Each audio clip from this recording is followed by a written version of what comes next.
And 5, 4, 3, 2, 1. And here we are live with Channel 19 News. Welcome to Netflix News, where we talk about what I've been watching on Netflix. They added Lawrence of Arabia, and this is a movie that I had only seen before during Thanksgiving at my dad's house, and I was so bored at my dad's house that I sat and watched Lawrence of Arabia like all day because there was nothing else to do, and I didn't want to talk to people. So, How old were you? I was like, I don't know, I was in middle school or something. It totally went over my head. Like, I didn't remember a bunch of it. I was not ready. I was too young to appreciate the nuances of Lawrence of Arabia.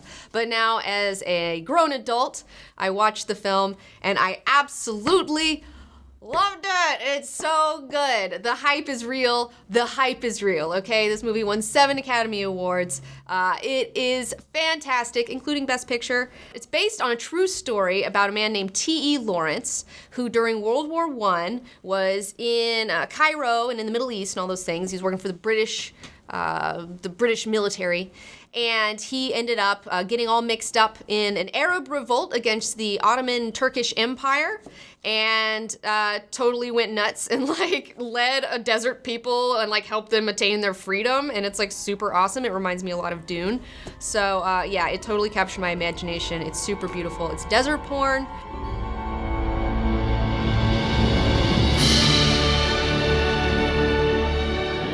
But before we get into my deeper thoughts on the movie, this episode is sponsored by Audible.com.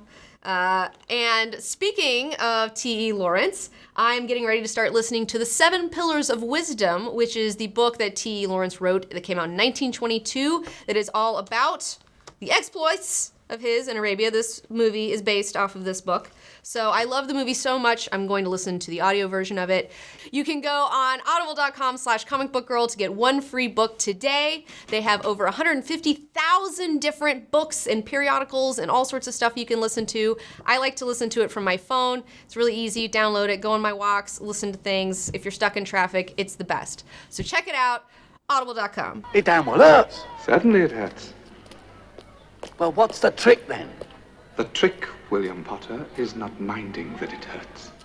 So let's get into it. Lawrence of Arabia. As I said earlier, I kind of feel bad because like I've never really seen it, and it's one of those like cinema movies that everybody needs to see, you know, like whatever the fuck's that other movie you're supposed to see that I haven't seen. Casablanca. I saw that one. I saw Casablanca. There's tons of these movies, okay? There's tons of these movies. So I've been trying to catch up on my cinema education, and I just fell in love with this movie. It's 3.5 hours long. It has an intermission, so it's like a super long movie.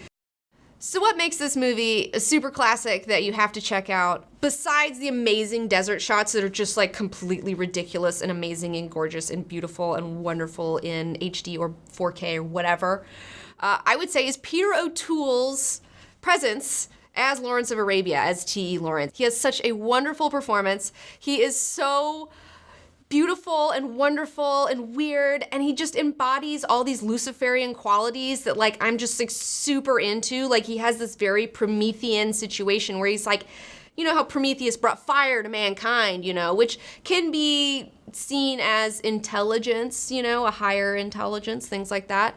He wants to do the same thing for the tribes of Arabia, okay? Because at that point, that whole place was not united, okay? It was a bunch of different, like the Bedouin, like a bunch of different warring tribes of people who just all inherited this one area, okay? And so he's like, hey guys, how about we kick out these Turkish assholes and I'll help you, and I'll help you also keep Britain off your ass because I'm sure that Britain just wants to take this place too because that's what they do.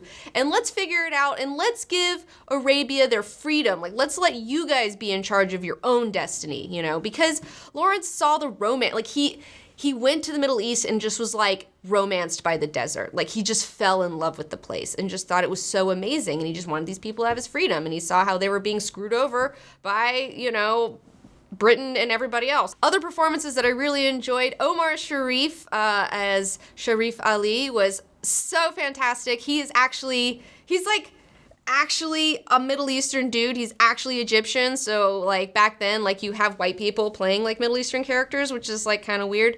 But he's actually a Middle Eastern dude and he's so awesome. He's so cute. I mean, the stuff that's in this movie is super insane. Like the things that he pulls off. I mean, he takes Aqaba like from behind. It's like nuts. It's nuts. It's nuts. It's crazy. And the fact that this guy did all this amazing, dangerous, crazy shit. There was one point there was a guy who's just shooting at him and he's just like standing there like, because he's a golden god and he just knows that there's no way that this guy is gonna fucking kill him because he's just a nobody.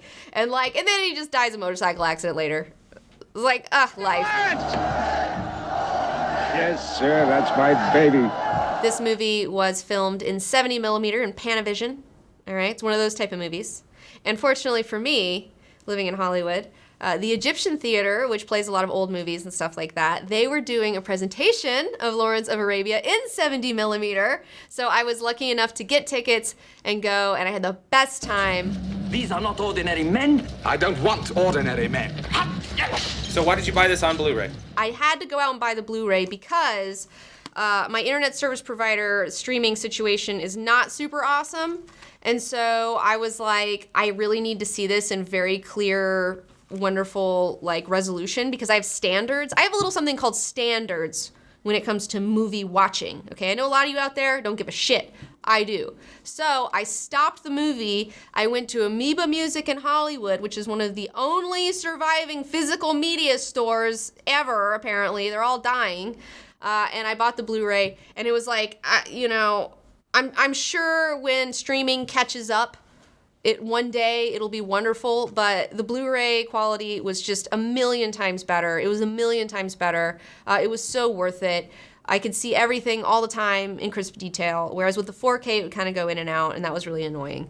So, a lot of people out there don't understand like the idea of physical media. Like a lot of you like little babies out there like don't understand like physical media. And like I used to buy VHSs, okay? Like I used to have a VHS collection and then I have a DVD collection and now I have to replace things and have a Blu-ray collection.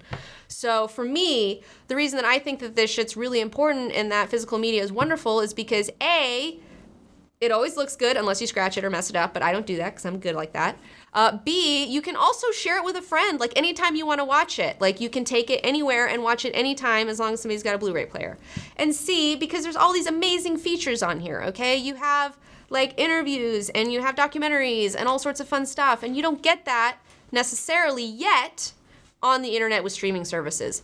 I'm sure at some point these things will be remedied. Right now they're not. Lawrence of Arabia. Check it out on Netflix 4K.